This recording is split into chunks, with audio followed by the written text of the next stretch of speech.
Hi, and welcome to today's show. My name is Arthur Mankies, and you're watching Passion for Life. We have an exciting show for you today, and I know that we've got some good teaching out of the Word of God. The last couple of times that we've been together, we've been really discussing some really great things, and I really hope that this helps you. And again, I want to say today, if you've been helped and if you've been ministered to through this program, then just please contact us. Contact us on the number that's on the screen, or email us on that email address that's on the screen. We'd love to hear from you. And as we go today, we're going to continue and have a look some more at this series I've been doing on Take a Mulligan, another opportunity. We've been talking about, when things get rough in our lives, when things don't work out the way we want it to work out. We saw there in John chapter 16, verse 33, Jesus said, "In this world you will have tribulation." And, that's a promise. Now, it's not a negative thing. Please, I want you to hear this, and I want you to listen to this, those of you listening, and you might be saying, "Arthur, now, you kind of speaking a curse on us." No, I'm not. I'm just saying that Jesus recognized that in this world that we live in a fallen world. We live in a world where sin has caused people to make bad decisions and has caused people to do things that are not holy and not correct. And we are influenced through those things. We sometimes do things that bring calamity upon our lives. But one of the things that we have to understand is that Jesus said, even though that in this world we will suffer persecution, we will have tribulation, we will have stuff that goes wrong, He says, "I have overcome this world, and I have deprived it of the power over you." And so we got to understand that, God is always with us. He is the same yesterday, today, and forever. And He doesn't change. He hasn't changed in one iota. He hasn't changed one little bit. He hasn't changed His view of us. He hasn't changed His opinion of us. He hasn't changed His purposes for our lives. And so, I just want to encourage you today that as we come to the conclusion of this series that I've been doing on Take a Mulligan, God truly wants us to know that He will give us as many chances as we need. He will give us the opportunities that we need in life to succeed. I've said it over and over in these programs. God will give you as many opportunities as you need until you succeed. And so if we can understand that and stand in faith, in the last program we spoke about standing in faith. Standing in faith means to stand and trust and to believe that God is who He says He is, that we are who He says we are, that we have what He says we have, and that we can do what He says we can do. That's the faith that we need to stand in. And He says if we will stand in faith, He's the one who will come and He will strengthen us by His grace. And so today, again, I want us to have a look in the Word of God as we go there to Hebrews chapter 4 and verse 14. Here I'm going to read to you out of the Amplified Bible in verse 14 and verse 15. It says, in verse 14, he says, "Inasmuch then as we have a great high priest who has already ascended and passed through the heavens, Jesus, the Son of God." The fact that he's talking about there, he says, we have a high priest. We have a representative with God. And because of that, we need to hold fast. That means keep a hold and keep our confession. And it's not just talking about, saying the right things, but it is talking about keep the faith. The faith and trust that God is who He says He is, that He is for us and not against us, that He is not angry with us no matter what. And then he says in verse 15, he says, "For we do not have a high priest who is unable to understand and sympathize and have a shared feeling with our weaknesses and our infirmities, our liability, and the assaults of temptation." Boy, what a powerful scripture out of the Amplified Bible, where God says and tells us out of here. He says, now, this is the reason God can give us another opportunity. We saw in the previous programs that God is a unique God, that God is a gentle God, that God is a God who is for us in any circumstance that we find ourselves. And then, today, is that God understands. My friend, you see, this is our biggest problem in life as human beings. we think that God doesn't understand. We think that God does not understand our circumstances. He doesn't understand our situation. You know, the thing is that we confuse what we see with what God sees. And what I mean by that is that because we don't understand God, and we don't understand the things of God necessarily, we think God doesn't understand us. Let me tell you something. God says, we have a high priest, Jesus Christ the righteous. He says, hold fast to your confession because you have a high priest or a representative with God who can understand, sympathize with all of your problems. I like that. He says, who understands and sympathizes and has a shared feeling with your weaknesses. You know, Jesus knows what it feels like to be weak. Just like you and I. I know. I can just sense even in the spirit right now as I said that many of you are kind of, it's like, wow, you think that, yes, Jesus knows what it's like to be weak. What it's like to be in a place where you say, you know what, I want to just give up. You know, Jesus at his most crucial time of his ministry, he said, man, he says, it is so heavy upon me right now. I feel like it's going to explode in me. He says, it feels like I'm going to give up totally. That's when he was in the Garden of Gethsemane. See, Jesus understood what it was to be weak. He says he has a shared feeling with our infirmities, our liability. Boy, I tell you something, so many times when we come in a place, and maybe you today, and you said, you know, I'm just weak. I just feel so weak. I feel like I know that I need to get up and go and pursue my dreams, but I'm just weak, and I feel so liable. And let me tell you something. He says the assaults. He also understands the assaults of temptation. He says, but one who has been tempted. He says he has been tempted in every respect just as we are, yet without sin. Isn't that a powerful, powerful verse? And verse 16 then says, let us then fearlessly and confidently and boldly draw near to him. The throne of God, draw near. Now I like this, fearlessly. See, many of us, because of our failures, if you're there today, I know there are people watching this program, you're watching this program today, and you're afraid to go to God. You feel like you're afraid that if you go to God and you go and ask Him for another opportunity, or if you would go and just trust God for another opportunity, that God will say, no, you've had enough. I've given you every opportunity. I'm finished with you. I'm fed up with you. No. He says, because we know and we have a high priest that knows and understands our situation, he says we can now fearlessly, without fear, come confidently and boldly draw near to the throne of grace, the throne of God's unmerited favor. You see, the only thing God has at His throne. See, some people think that, you know, God's got behind the throne, He's got a baseball bat tucked away there. And so then when we come to God, He's going to whip out that baseball bat and beat you up. No, He says, come to the throne of grace, God's unmerited favor, that we may receive judgment. No, not judgment. It says that we may receive mercy.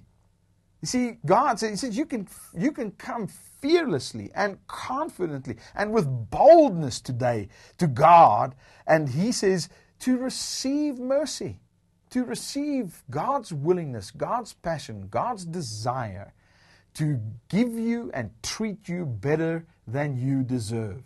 Just think about that today. He says you boldly can come and do that. So today, maybe you are in a predicament today. Maybe you've painted yourself into a corner. I hope you understand the terminology. Maybe you've done things and you've made decisions that has brought you to a place where you've literally painted yourself into a corner and you have no way out. My friend, let me tell you today, you can come to the throne of God's grace, God's favor. And He says you can receive. The only thing you're going to receive there is mercy. Listen to this. For your failures. Come and receive God's mercies for your failures. You say to me, Arthur, how can God trust me again? My friend, let me tell you something. Sometimes we try to understand God. We try to reason God out. Now let me tell you something. That's what got the devil into trouble. The Bible says by reason of his brightness, he rebelled against God. He reasoned about his brightness. He tried to reason God. Let me tell you something. Don't try and reason God out. Just try and believe his word. Just take the word and believe it. He says you can come to his throne of grace today for a mulligan. Take a mulligan. Take another opportunity without penalty and come to the throne of God's grace boldly, without fear, for your failures, to receive mercy for your failures, and find grace to help in good time. Now, let me ask you like this. When do you need help? You need help when you're in trouble. And God says, and you might be saying, well, I'm the reason. We have a saying here in South Africa and across the world, we have a saying, you've made your bed, now you lie in it. Well, that is a term that we use in the world, and that's how we treat people in the world. But let me tell you something about God. He's not the one who says, now you've made your bed, now you lie in it. He said, you made your bed. He says, now I will make it up. God is the one who's going to say, you know what, I will straighten it for you. I'll fix it up for you. I'll take you by the hand and I'll deliver you. He did that with Israel. He did that with the people of God, and he will do it with you. So maybe today, if you're in a place and you say, well, I painted myself in the corner, I guess I'm going to have to help myself out here. He says, no, come to the throne of grace that you may receive mercy and find help, grace to help in good time for every need. Appropriate help and well-timed help coming just when you need it. Boy, I tell you, I don't know how much more to say this. Maybe today, as I go through my notes here, I'm running out of time a little bit, but maybe in the past, you've failed big time. Maybe you've failed big morally. Maybe you have failed big in business. Maybe you failed big in your relationships today. But I believe that today is the day of salvation. Today is the day of God's help. Today God wants you to know that you can have another opportunity. God wants you to experience the blessing today of another opportunity at life. In fact, let me put it to you this way. After all, the gospel of Jesus Christ is never about your past. You see, what we do is we think that, we hold so on to the past, the failures of the past, and sometimes even the successes of the past. But today, I want you to know that God wants you to put your past behind you and take a hold of another opportunity. Because the gospel is never about your past, it's only ever about your future. Proverbs 24 and verse 16 says, let me read it to you at my notes. He says, for a righteous man falls 7 times and rises again. Now, we look at that word righteous, well, a holy, righteous man. No, a man who will think righteously, who will think the truth and believe the truth and be righteous with God as far as what God says is true. He says he will fall, but because he knows that he's right with God, he will get up every time. But then he says this, but the wicked are overthrown by calamity. Now the wicked, we say, well, the wicked, evil people. No. A man who will not believe what the Word of God says about God and about him, he says he will be overcome by calamity. Maybe calamity has overcome you and has overcome your life because you've refused to believe the Word of God. And, maybe today you, at the present time, you've gone through some tragedy. People go through tragedy. Here in South Africa, people go through tragedy, terrible tragedy. People go through hijackings and people go through murders and rape and all sorts of stuff that has happened to them in this world. People steal from us. But you know what? Because of that, even though that has happened to you, you might be feeling like God has left you alone. Like you're all by yourself.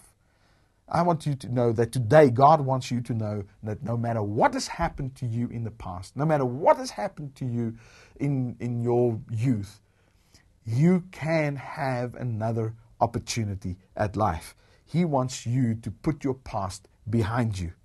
You know, Romans chapter 8 and verse 28 says this. It says, "And we know that all things work together for good to them that love God, to them who are the called according to His purposes."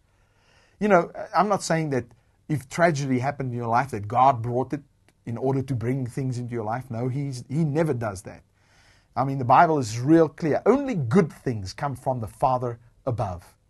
But even though tragedy might have struck your life, God says today you can experience the deliverance from the past and take another opportunity at your future.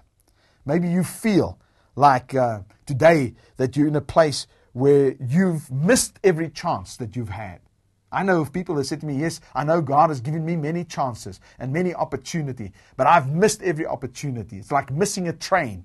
Well, there's another train coming. There's another opportunity coming today in your life. And I want you to understand that God says, you see, you might feel today, many people today, they say, well, you know, I'm too old. I'm too uneducated. I'm too far gone in life. Whatever you think the reason is that you can't take another opportunity, I want you to know, today God wants you to know that it is never too late. It is never too late. It's never too late to fulfill your dreams. It's never too late to serve God. It is never too late to be the man or the woman that God wants you to be. The Bible says, and I've said it many times in this program, today is the day of salvation. Not tomorrow, not yesterday. Today, right now, you can pluck yourself up from where you are and say, you know what, I can fulfill my dreams. It is never too late to have or to be afraid of going forward with what God wants for your life. Do not let your past penalize your future. Do not let the failures of the past, do not let the weaknesses of the past penalize you for your future.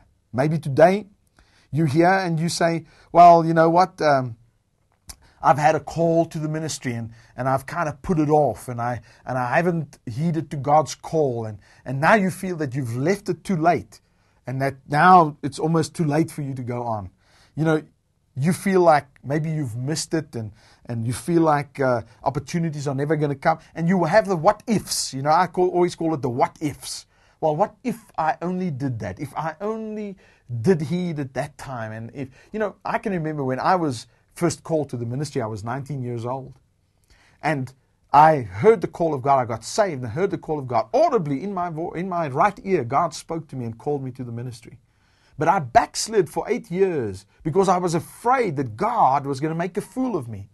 Because I felt so limited. I was uneducated. I suffered from dyslexia. I couldn't read. I couldn't write. I couldn't speak. I wasn't able to verbally communicate with people properly. And I thought that God was going to make a fool of me. And so I ran away from the call of God. And then 8 years later, when I came back to the Lord and I got filled with the Holy Spirit, God called me and said, my gifts and callings are without repentance. That's what I want to talk to you about today. God's word says, listen to Romans chapter 11, verse 29. He says, for God's gifts and His call are irrevocable.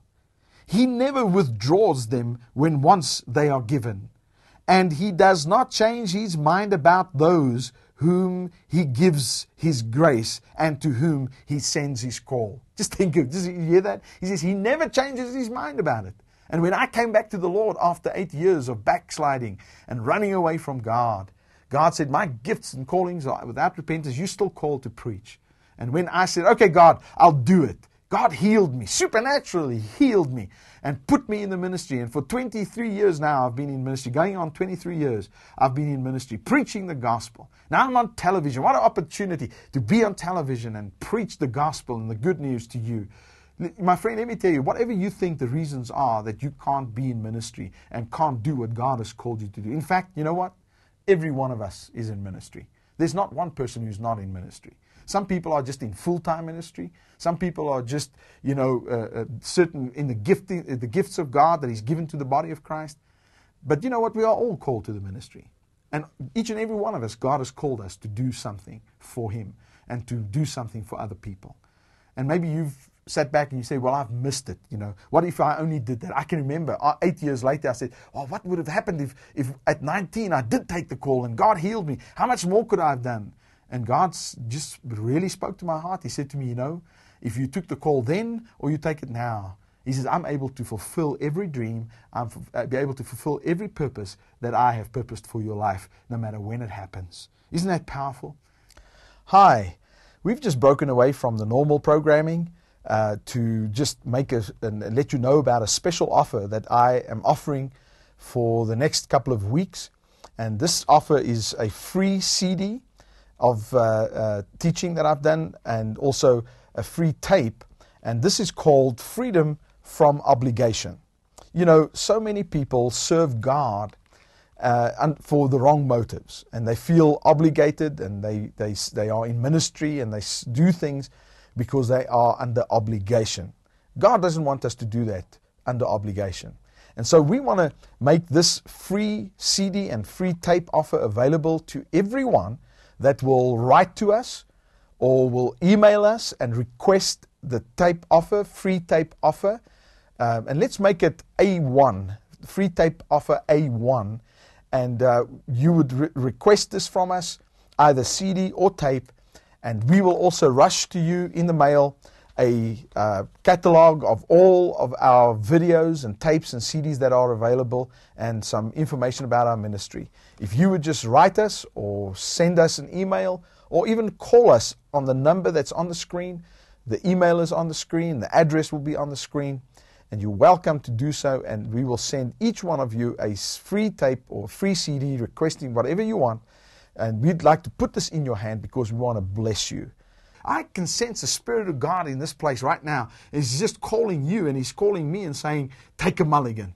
Don't allow these circumstances, situations, the things to preach negative stuff to you and allow you to not ever fulfill God's desire and purpose in your life. It reminds me of a beggar, of a homeless man. A homeless man was standing in Chicago one day, and he was standing at a street corner, and he was begging change, money from people. And a rich man came across the road, and as he was digging in his pocket to get some change out, the beggar recognized the man as a friend that he had at school.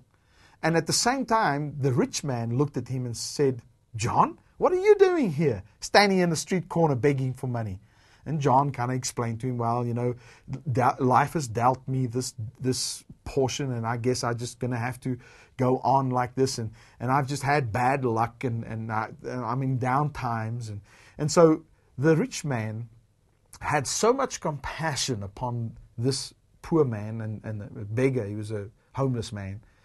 And that he, instead of giving him change, he took out his checkbook and he wrote him a check for $10,000. And he signed it, tore it out, and he said, John, I want to bless you, and I want you to take this check, go cash this check, and go and start a new life. While the homeless man was totally taken back. I mean, he was blown away. He had tears in his eyes. He couldn't speak. And the rich man just walked off and left him. Well, the homeless man took the check, and he thought, well, he's going to walk down to the bank. And when he got to the bank, he saw the reflection of himself in the glass doors and windows. And he saw what he looked like. He saw that, boy, his beard was all long and scraggly. His hair was all matted and dirty. He hadn't bathed in 3 months. He hadn't brushed his teeth in months. He stank. His clothes were all tattered and torn and worn and stinking. And he thought to himself, how can I go into this bank? And he looked into the bank and he saw all the people there, all well dressed, well groomed, most probably got deodorant on and wearing beautiful clothes. And he thought to himself, how can I cash this check? They will think that I'm trying to commit fraud. And so he walked away. And the next morning he was standing on the street corner, and the rich man came by again and said to him, John, why are you here? I gave you that check. And John looked at him and said, I said, man, He says, nobody would believe me. They won't cash that check. Look at me. Look at where I've been. Look at what I smell, or smell what I smell like. And the rich man said, John, you got to understand that what you look like and what you smell like does not make my check good. What makes my check good is my signature. You looking the way you look doesn't make any difference. Take my check, go and cash it, and start a new life. Maybe that's you today. And you say, Arthur, you don't know what I look like. You don't know what my life is like. And you don't know how bad things are. My friend, God has given you a mulligan. He's given you another opportunity. And it was signed and sealed in the blood of Jesus Christ, His Son. And He's saying, go and take another opportunity at life. I am with you. You know, as we come to the end of this program, God bless you. And just go today. Believe this. You say to him, can I believe this? Yes, you can believe this. Believe this. Go before God and take another opportunity. Remember, Jesus loves you. You know, many people ask me, Arthur, how can we be part of your ministry? How can we be part of Passion for Life TV program? Well, this is your opportunity. If you are wondering how you can be a part of what we are doing all over the world, ministering the gospel of peace and grace and love to the world, you can write to us. The information will be on the screen, and you can write to us at that address, and we will send you an information packet of how you can be a partner. We have a partner package, and you can be a partner on different levels, and you're welcome to do so. And also, if you would just like to give us a one-time donation towards this program, or irregular donation, whatever it is, our banking details will be on the screen, and you're welcome to avail yourself of that. We really appreciate you and know that we can do this together.